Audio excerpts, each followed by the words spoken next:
Hello, my name is David Greene, and I'm the Senior Vice President of Programming at Playhouse Square. On behalf of Playhouse Square and our friends at the Cuyahoga County Public Library, I am excited to welcome you and our guest, Orin Wolf. Orin is a Tony Award-winning producer with credits that include The Band's Visit, To Kill a Mockingbird, Fiddler on the Roof, Beautiful, Once, and That Championship Season. He's also the president of Networks Presentations, a theatrical production company that brings the best of Broadway on tour around the country and the world. He's also the initial recipient and current director of the Prince Fellowship for Creative Producing at Columbia University. This, of course, named for the legendary Hal Prince, one of his mentors. Orin now calls New York City home, but he grew up right here in Cuyahoga County and proudly represents Cleveland in the Broadway community. Welcome, Orin. Happy to be here. So tell us, what was it like growing up in Cleveland for you? Well, it was where I fell in love with the theater. I grew up in Cleveland Heights, Ohio, bounced around at a lot of different schools, but at a pretty young age, started doing shows at Heights Youth Theater, which was a youth theater that I know is still in business today. At the time, it took place at Wiley Elementary School. And after school, I would get shepherded by my parents and start doing musicals at a young age and going to rehearsals. And I actually fell in love with the theater there. I fell in love with some friends that I made and a community that I found that was different than the community at school. I wasn't tremendously athletic, like I wasn't into sports the way a lot of other kids were, so theater really became my respite. But I had an amazing childhood, bounced around Cleveland Heights, ended up going to the university school, which was a preparatory school that was in Shaker Heights up until high school, and then it was way out near Chagrin Falls. And stayed there until my senior year in high school, when I left US and attended the North Carolina School of the Arts, which is where I graduated and got my high school diploma before going to college in Connecticut. But I feel very connected to Cleveland. My mother's still there. My stepfather's still there. I go back often, and I was very lucky to have seen a lot of tours at Playhouse Square growing up. Do you remember the first show you saw at Playhouse Square? You know, that's a very good question. The first one, probably not, because my mother and father, I mean, they were patrons, so I was going at a very young age. But I was just talking recently about seeing Peter Pan at a young age, the touring production, Kathy Rigby. And I had a distinct memory of that, only because we're looking at that production now and we're having conversations about it. I remember seeing some of like my first time I ever saw a circus without animals, more like a Cirque du Soleil style thing. I remember being at Playhouse Square at a very young age. I saw shows at Cleveland Playhouse too, but at the time when I was young, it wasn't yet folded into the complex the way it is now. But that lobby, going through those doors, you know, being in that magnificent gilded lobby with hallways that just stretched on forever. I just remember at a young age just being enamored with it and just thinking it was this palace, quite literally, and quite literally a palace. But it just makes such an impression on you, you know, when you're a kid from the suburbs and it's not really your world, but you walk into this majestic place. And now going to, you know, being in New York City and going and seeing shows on Broadway and the sort of the majesty of that, the majestic nature of what it's like to walk into a theater. Looking back at my childhood in Cleveland, I recognize how similar it was. You know, you really do get a Broadway type of experience every time you walk into Playhouse Square, because it really has that kind of majesty to it. It has that kind of sort of regal feel to it. It feels special, and that stayed with me my whole life. We've been very fortunate to be able to present a number of the shows that you have produced. Beautiful, The Band's Visit, To Kill a Mockingbird coming up. And so we've been fortunate to have you here in Cleveland for many of those productions. What's it like to walk into the theater in your hometown, knowing that the show that's on stage is the one that you put together? It's amazing. I've always been involved in the touring business. I've always been passionate about touring. ever since I started sort of pursuing a career as a theater producer. The road was always something that I really loved. But that whole the reason why I love it, and the sort of the feeling I get of pride and of feeling like I'm making a real impact by sharing something that I love with audiences that might not otherwise see it. It's an indescribable feeling, and when you do it in your hometown, when you're bringing something that you believe in, that you love, to your hometown, where not only all the Broadway subscribers and ticket buyers in Cleveland get to see these shows, but so many people in my community, my friends that I grew up with, their parents, people that raised me, my parents, and the pride that it gives them, and their them being able to invite their friends. No, it's indescribable. I'm so lucky that I get to enjoy that I get to experience that. It's incredibly lucky. It's one of the highlights for me of being able to do so many shows in Cleveland. Not to mention the relationships I've developed with you and with Gina and your team. I feel like you guys have been such supporters of mine since my career began. And I feel like David, you and I have really come up together, and like we've known each other a very long time. And I think because I'm a producer that's really, fortified my career on the road, I feel like it's family. I feel like you guys are like family. And I feel that way about a lot of presenters around the country, but certainly Cleveland is special for me because of that. You mentioned that we've come up together. Orin and I have grown up in this industry together. And before he was a Broadway producer, he ran an off-Broadway booking agency. And we worked together on shows like Dixie's Tupperware Party, and My Mother's Right. Italian, My Father's Jewish, and I'm in Therapy. Yeah. Miss Abigail's Guide to Dating, Mating, and Marriage. I don't know why you chose shows that had such long titles, but we have a number of years. We've worked together for a number of years, and it's very exciting to now be working on full scale Broadway shows together. How did you make the leap from running a small off Broadway booking agency to producing some of the best shows on Broadway of the last 10 years? Well, when I pursued the sort of agency track of being a booking agent and starting off Broadway booking, my passion was always to produce theater. That's always what I wanted to do. But I didn't have a pool of money to live off of. From the second I got out of college and got to New York City, I had to earn a living. I had to pay rent. I had to make money.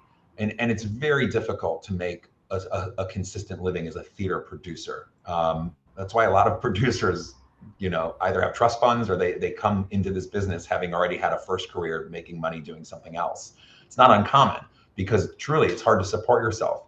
Theater producing is up and down. You can go for long stretches of time without making any money. There's a saying that I've repeated often because it's true, which is you can't make a living, but you can make a killing.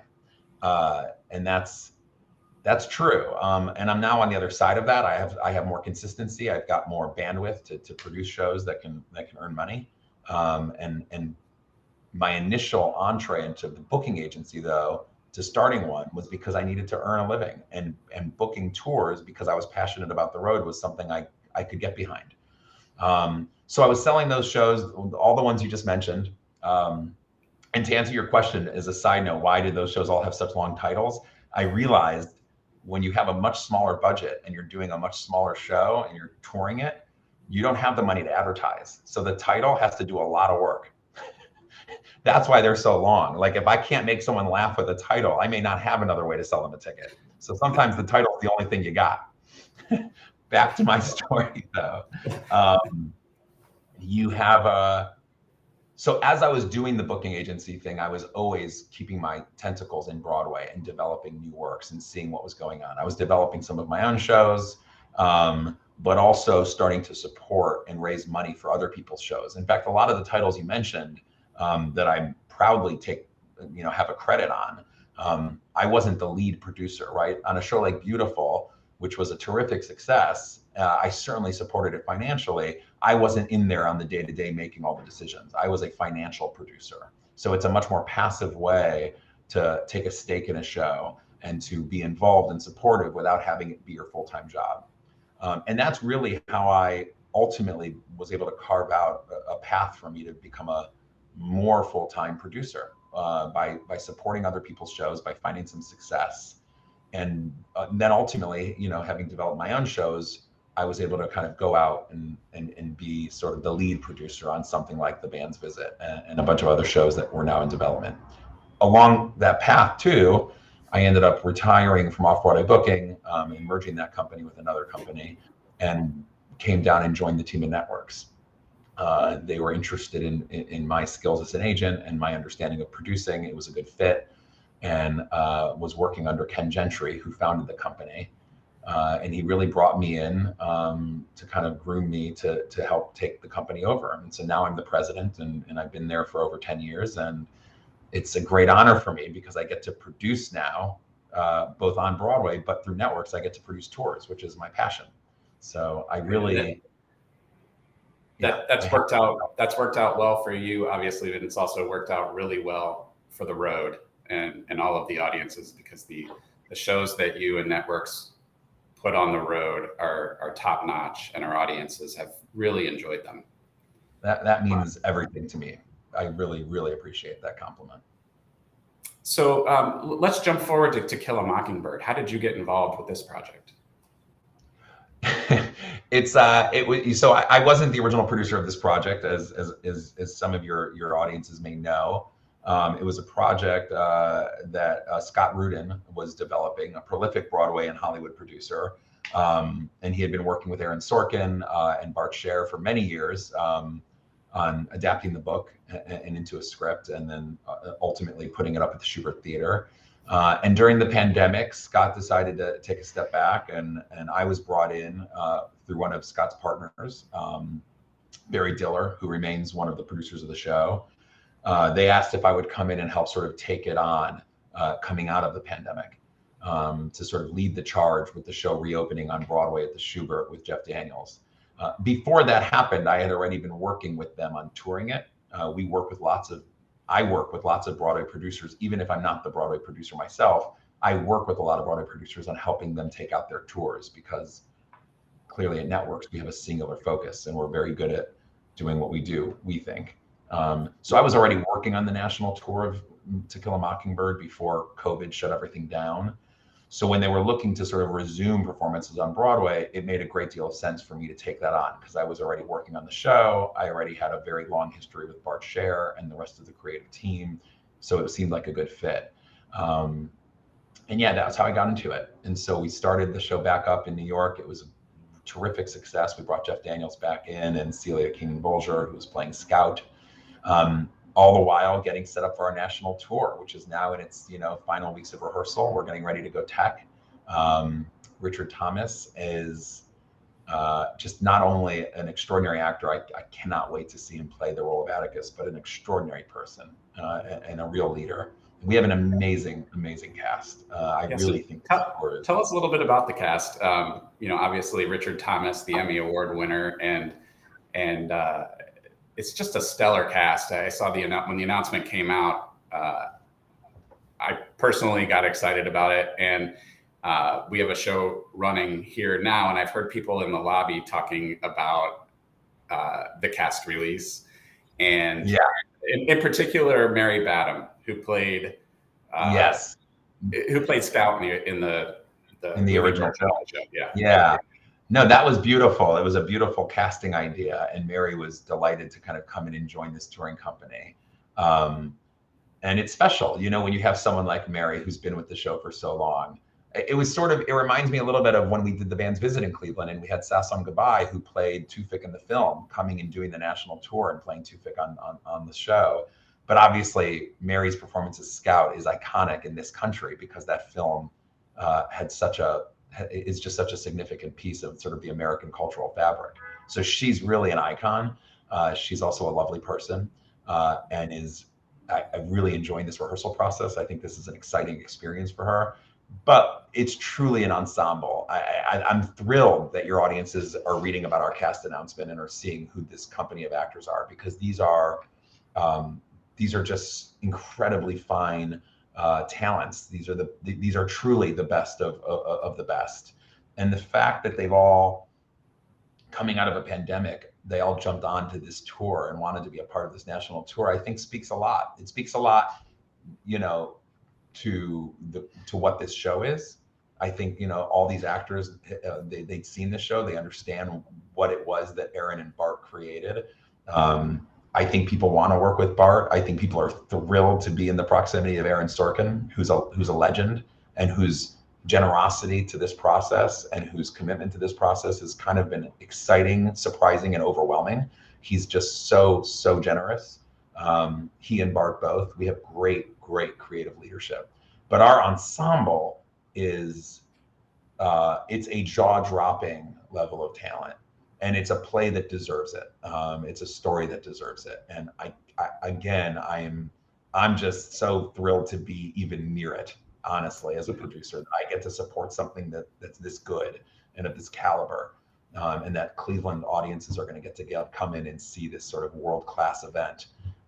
It's just very exciting. Yeah, and speaking of the story, there'll be a lot of people that are familiar with Harper Lee's book and the popular film version of To Kill a Mockingbird.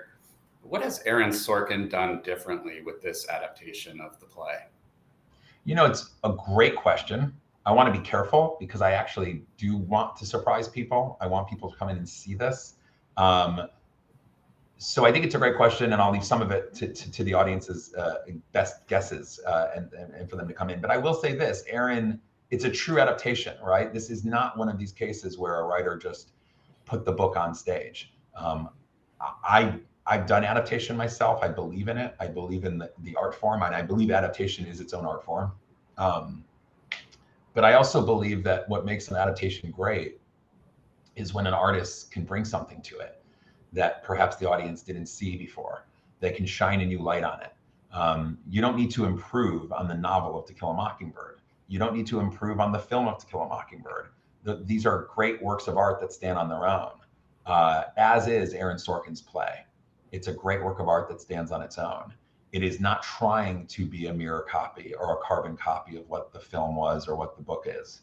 It's Aaron taking a fresh look at this and bringing the story and the characters that we know, and the meaning and the heart that we all gravitated to when we read the book. But he gets to do it his way. And if people know Aaron Sorkin, and I think a lot of people do, we want to see it his way because we love what he does. So it's just a perfect marriage of great source material and a great artist embracing it. One of the things that I like to tell people before they come to see this show is to make sure to schedule time after the show with the people that you came with to just sit and talk. Great theater inspires conversation, and this is definitely a production that will inspire conversation. I can remember sitting in the audience on Broadway and not really wanting to get out of my seat after the show because it's a lot to take in. It's a wonderful opportunity for people to connect with each other. What do you hope the Cleveland audiences leave feeling after seeing the show? Well, look, people know what the meaning of the book, or a lot of people do. If you haven't read the book, I certainly encourage everyone to give themselves the experience of reading it before or after the play. I don't think it matters. I think the play stands on its own, but it's certainly a story that has always held a mirror up to ourselves and to our country and to the history of who we are and where we come from. I think those themes and that idea is incredibly relevant. It's always relevant. And it's almost needless to say, in the time that we're living in now, it's important. It's essential, actually, that we ask questions about where we come from. We ask questions about who we are and what our culture is.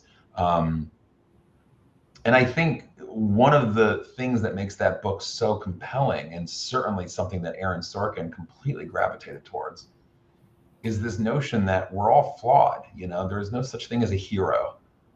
There's no such thing as one person or one point of view that somehow is good and some other is bad. I think that there's a notion for me personally when I see this play and this adaptation that we're all flawed. We're all broken a little bit. And it's in the messiness of that idea that we sometimes are able to find commonality and find community. and pull each other through very difficult times and real tragedy. That's a part of what this is. And in the end, it actually is a very joyful experience, because this play does what great theater is supposed to do. It makes you feel like you're a part of a community. That's what storytelling has always been meant to do. But this isn't a big, bright, happy musical. That's not what you're coming to see. You're coming to see a serious piece of theater, and a gripping, exciting piece of theater in a way that only Aaron Sorkin could do. Yeah, well, To Kill a Mockingbird will be on stage at Playhouse Square from April 26th through May 15th. Tickets are available at playhousesquare.org or by calling 216-241-6000. And Cuyahoga County Library cardholders should watch their email for an upcoming special offer for To Kill a Mockingbird. Orin, it was great to see you, my friend. So good Thanks to for see you joining too. us today. And we cannot wait to have your next show here on the stage at the Connor Palace. I can't wait to bring it there. Take care, guys. Thank you.